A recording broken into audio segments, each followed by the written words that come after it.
Vamos a hablar con el secretario del Instituto de Relaciones Internacionales de la Universidad Nacional de La Plata. Juan Real, buen día, ¿cómo estás? Buenos días, muchas gracias por llamar. No, al contrario, gracias por atendernos y por ver si podemos aclarar un poco esta situación. Yo les comentaba recién acá fuera del aire que, por ejemplo, ayer cuando leía los titulares veía que por un lado, por ejemplo, Clarín decía se fueron los soldados de Estados Unidos y los talibanes tomaron el gobierno. Pero otros decían que esto ya se venía gestando y que en realidad primero es como que tomaron el gobierno, después se fueron los soldados. ¿Cómo es la situación? ¿Qué fue lo que pasó realmente en Afganistán? La verdad es que hay sinergia entre una situación y otra. En abril del año pasado, más bien en febrero del año pasado, Donald Trump empezó a negociar la salida de Afganistán después de 20 años de presencia americana en ese país con los talibán, que es justamente a quienes fueron a combatir en octubre del 2001. Uh-huh. La realidad es que la presencia americana le estaba insumiendo un costo enorme a los Estados Unidos. No habían obtenido los objetivos políticos que fueron a buscar. No tenía más sentido la presencia de Estados Unidos en Afganistán. Hay que pensar que junto con la guerra de Irak le costó a Estados Unidos $2 billones. Y en algún momento se confió en que las Fuerzas Armadas afganas estaban lo suficientemente entrenadas y equipadas como para poder combatir un posible avance talibán. La realidad es que se sobreestimó esa situación. Ajá. Estados Unidos y la OTAN gastaron $83 mil millones en capacitar a los 300.000 efectivos de las Fuerzas Armadas y de Seguridad de Afganistán. Y como se ve desde mayo hasta ahora, el talibán no paró de avanzar. Y lo que en algún momento se estimó que podía pasar en 1 año y medio, era la posibilidad de que el talibán volviera a tomar el poder en Kabul.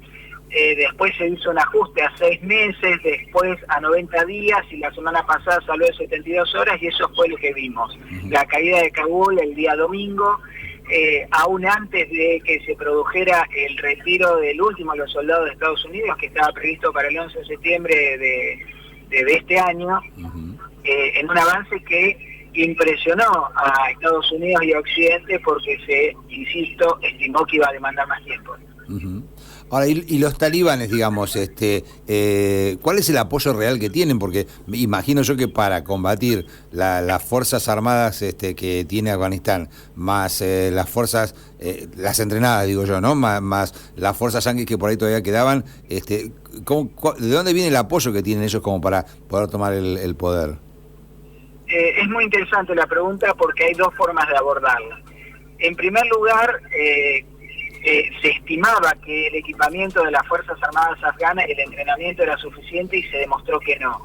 En la medida que el talibán avanzaba, las Fuerzas Armadas afganas se rendían, en muchos casos porque el talibán le ofrecía perdonarles la vida si es que se unían a las filas de ellos. Y por otro lado se producían desbandadas masivas donde dejaban el armamento y el equipamiento, algunos de ellos de última generación, que pasó a engrosar el equipamiento militar del talibán. Hoy por hoy el equipamiento militar más avanzado que tiene el talibán es el mismo que toda la OTAN llevó a Afganistán para armar al ejército afgano. Hay muchas causas que explican por qué esto sucedió, pero para no extenderme más, voy a la otra parte de la pregunta. La realidad es que el talibán nunca perdió los apoyos que tuvo en el momento en el cual el fenómeno se generó. Esto pasó a fines de la década del 80, cuando los soviéticos se retiraban de Afganistán. Uh-huh. Básicamente el financiamiento lo proveyó Arabia Saudita, el santuario donde se entrenaron y se formaron lo otorgó Pakistán en las conocidas madrasas. Eso sigue estando vigente y a eso se agregó una suerte de asilo a los líderes militares y políticos otorgados por Qatar. Más allá de que en el año 2001 Estados Unidos entendió que había obtenido una victoria militar, lo que pasó es que desplazaron al talibán del gobierno en Kabul, pero el talibán nunca desapareció definitivamente de Afganistán, y su rápida emergencia en estos meses indican que no es que se trató de un fenómeno espontáneo, sino que era un fenómeno en ciernes. Uh-huh. Ahora, también es cierto que para que un grupo llegue al poder tiene que haber apoyo popular, digamos. Es inevitable que haya un sector de la población que apoye. Y la verdad que las imágenes que nosotros estamos viendo pareciera como que todo el mundo está desesperado por irse. ¿Tienen apoyo popular aparte de aquellos que hoy por hoy tienen miedo y se quieren ir? Creo que pusiste el dedo en la llaga. La realidad es que ni el presidente afgano que huyó del país, ni el talibán tiene ningún apoyo popular. La realidad es que ni al talibán ni a Occidente le importó cuál era la voluntad del pueblo afgano, simplemente utilizaron a Afganistán como campo de operaciones. Quien le prodiga apoyo al fenómeno talibán son los líderes tribales. Ahí hay una cuestión que a nosotros nos resulta muy difícil de entender y que a todo Occidente le ha resultado extremadamente complejo. La organización política afgana no se parece a la de un Estado moderno. La realidad es que existen diversas tribus, la más importante de ellas es la tribu Pastún, que es básicamente el 40% de la población, y de allí justamente está el capital político crítico que permite que el talibán exista. El talibán es un fenómeno integrista que tiene una visión de cómo tiene que organizarse la sociedad en base a una interpretación muy arcaica del Corán, con la vertiente sunita, que es la misma que practica Arabia Saudita. Los líderes pastunes han prestado su apoyo militante al talibán.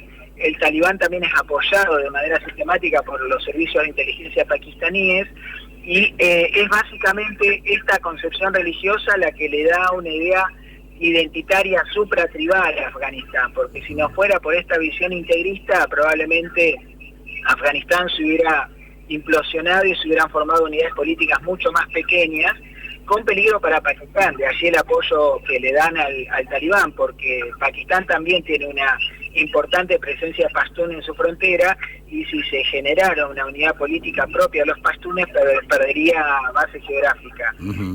Básicamente no hay apoyo popular por ninguna de estas facciones. La realidad es que cuando el talibán gobernó en Afganistán entre el 96 y el año 2001, impuso, como te mencionaba recién, una visión arcaica del Corán, que implicó castigos físicos para los delincuentes, desde las ejecuciones masivas en algunos de los casos, cortarle la mano a los ladrones, lapidar a las adúlteras, prohibirle a las mujeres formar parte del servicio público, educarse más allá de los 10 años.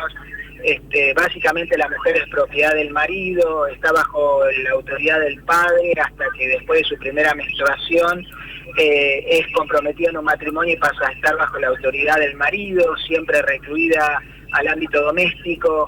Es difícil entender que en Afganistán puede existir una democracia porque no forma parte de la concepción, si se quiere, sociológica del ser afgano, pero tampoco se le preguntó nunca realmente al pueblo afgano qué es lo que quería hacer.